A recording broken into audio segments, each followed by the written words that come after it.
Hello friends, 10वीं class का 12वां chapter चल रहा है इलेक्ट्रिसिटी। उसकी आप आज हम देखने जा रहे हैं 12.6 नंबर की एक्टिविटी। यहाँ हम देखेंगे voltage and current distribution in parallel connection. तो ये पूरा का पूरा वर्चुअल एक्सपेरिमेंट है। आप अपने घर अपने हाथों से अपने कंप्यूटर पर कर सकते हैं, चाहे जितनी बार करना चाहे। अगर ये हमारी वर्चुअल लैब का पैकेज आपने खरीदा है तो पैकेज की डिटेल सब डिस्क्रिप्शन में दी गई है। तो ये एक्सपेरिमेंट चालू करते हैं। ये देखिए यहाँ हमें सेल दिया गया है, मिलीमीटर दिया गया है, वोल्ट मीटर दिया गया है और कुछ रेजिस्टेंस है, यहाँ अवरोध, और यहाँ ऑन ऑफ की है। तो हमें देखना है कि पैरेलल सर्किट में वोल्टेज और करंट का डिस्ट्रीब्यूशन कैसे होता है। तो ये पैरेलल सर्किट है, जो पैरेलल में हमने 3 रेजिस्टेंस यहाँ कनेक्ट किए हुए हैं, जिसका वैल्यू है ऊपर वाले का जो है 100 ओम्स है, नीचे वाले का 50 ओम्स है और सबसे नीचे वाले का 10 ओम्स है ना। और अभी हम क्या कर रहे हैं, कंप्लीट सर्किट का वोल्टेज इस तरीके से चेक करते हैं।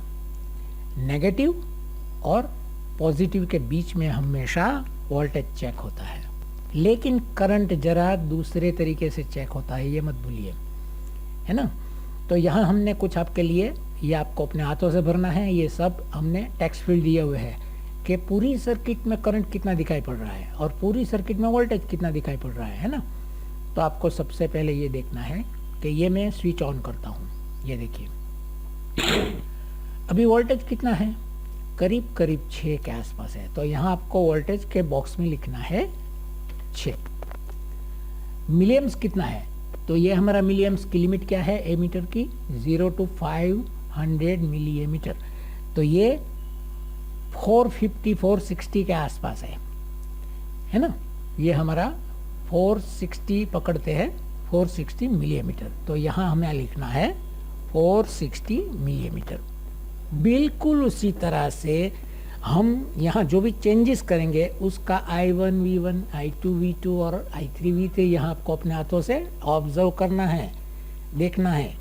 अब यहाँ एक बात और बता दूँ आपको वोल्ट मीटर हमने यहाँ नेगेटिव और पॉजिटिव पर जोड़ा हुआ है। तो एमीटर मैंने इसके पहले के एक्सपेरिमेंट में भी आपको बताया था कि एमीटर यहाँ ऐसे क्यों जोड़ा है, क्योंकि एमीटर हमेशा सीरीज में जोड़ा जाता है। मिली एम्प्स या तो एम्प्स हमेशा सीरीज में चेक किया जाता है, वोल्ट मीटर की तरह पैरेलल नहीं। ये हमने बैटरी के पैरेलल लगाया हुआ है, ये बैटरी जो है उसके पैरेलल हमने वोल्ट मीटर लगाया है, लेकिन ये जो एमीटर है वो पैरेलल नहीं है। अच्छी तरह से ये कायदा कानून याद रखिए, ये इलेक्ट्रिसिटी का रूल है, बेसिक रूल है कि एमीटर आपको हमेशा सीरीज में लगाना है चेक करने के लिए, एम्पियर्स चेक करने के लिए, और वोल्टेज जो है वो चेक करने के लिए आपको हमेशा पैरेलल लगाना है। तो ये देखिए अब हम स्विच को ऑफ करेंगे। अब हम ये एमीटर को अलग अलग ये तीनों रेजिस्टेंस के सीरीज में लगा कर देखेंगे कि क्या फर्क पड़ता है उसके रीडिंग में। अभी हमने रीडिंग देखा कितना था, 460 था। यहाँ बहुत ही सिंपल लैंग्वेज में लिखा है, click on ammeter to change its position. Ammeter की पोजीशन बदलने के लिए आपको सिर्फ एमीटर के ऊपर क्लिक करनी है, दैट्स इट, है ना। तो देखिए अभी मैं उसके ऊपर क्लिक कर रहा हूँ। अच्छी तरह से समझना, ये एक्सपेरिमेंट थोड़ा आपको कंफ्यूज कर सकता है। ये देखिए मैंने क्लिक कर दी। अभी अच्छी तरह समझिए कि एमीटर किस तरीके से कनेक्ट किया गया है। तो पहला जो रेजिस्टेंस है 100 ओम्स का, उसके सीरीज में हमने लगाया है ये एमीटर को। देखिए ये सीरीज कनेक्शन है ना, यहाँ से आगे करंट जाएगा। तो ये सीरीज में हमने एमीटर लगाया हुआ है, बट वोल्ट मीटर को हमने सीधा पैरेलल लगाया है। ये देखिए रेजिस्टेंस के इस पार और रेजिस्टेंस के उस पार, देखा। तो ये हमारा हो गया V1 I1। देखिए अभी स्विच ऑन कीजिए। V1 कितना है, 1 वोल्ट के आसपास है। तो यहाँ आपको 1 वोल्ट लिखना है। और ये कितना है, 110 105 मिलीएम्स है। तो यहाँ आपको मिलीएम्स लिखना है, ठीक है। सेम तरीके से आपको बारी बारी एमीटर पर क्लिक करके पहले उसको इसके सीरीज़ में, फिर इसके सीरीज़ में, यानी कि 50 ओम्स वाले रजिस्टर के सीरीज़ में, और फिर 10 ओम्स वाले रजिस्टर के सीरीज़ में लगाना है। लेकिन हर बार आपको स्विच को ऑफ करना है, फिर एमीटर पर क्लिक करनी है। ये देखिए, फिर मैंने एमीटर पर क्लिक कर दी, ये 100 ओम्स था, अब ये 50 ओम्स है, यानी कि हमने करंट को बढ़ा दिया है क्योंकि रेजिस्टेंस कम किया है। तो ये रीडिंग थोड़ी हाई आनी चाहिए पहले जो आई थी इससे। यहाँ हमने वोल्टमीटर फिर पैरेलल में लगाया है, देखिए, लेकिन एमीटर हमने सीरीज में लगाया है, ये देखिए, है ना। तो दिस इज द प्रिंसिपल। अब मैं स्विच ऑन करता हूँ, ये देखिए करंट बढ़ गया, वोल्टेज भी बढ़ गया। लास्ट टाइम 1 था, अभी 2 हो गया।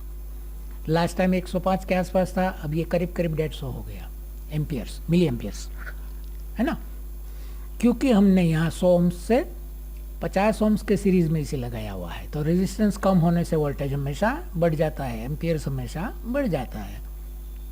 I is equal to V/R आपको हमने सबसे पहले एक्सपेरिमेंट में दिखाया है 12.1 में, कि हमेशा इन्वर्सली प्रोपोर्शनल होते हैं करंट और वोल्टेज, सॉरी करंट और रेजिस्टेंस, है ना।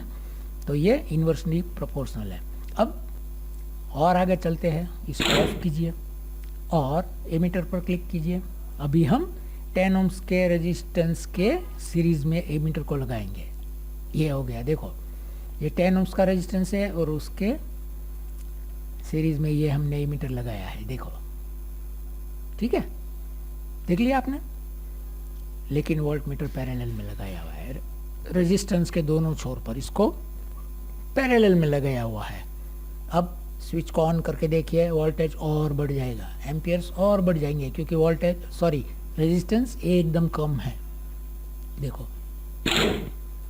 देखा, लास्ट टाइम 2 वोल्ट था, अभी 3 हो गया, और ये करीब करीब 200 मिली एम्प्स हो गए। लास्ट टाइम क्या था, 150 के आसपास। ये आपको सब यहाँ नोट डाउन करना है, आपके हाथों से ये सब रीडिंग्स भरने हैं, और अच्छी तरीके से समझना है कि voltage and current distribution in parallel connection किस तरीके से होता है, और उसका कायदा क्या है, उसका रूल क्या है, उसका साइंटिफिक प्रिंसिपल क्या है। तो दोस्तों, ये था हमारा 12.6 नंबर का एक्सपेरिमेंट। नेक्स्ट एक्सपेरिमेंट लेके हम बहुत जल्दी आ रहे हैं, तब तक के लिए मैं आज्ञा दीजिए। We hope you enjoyed the video दोस्तों। Thank you very much for watching the video. Thanks a lot.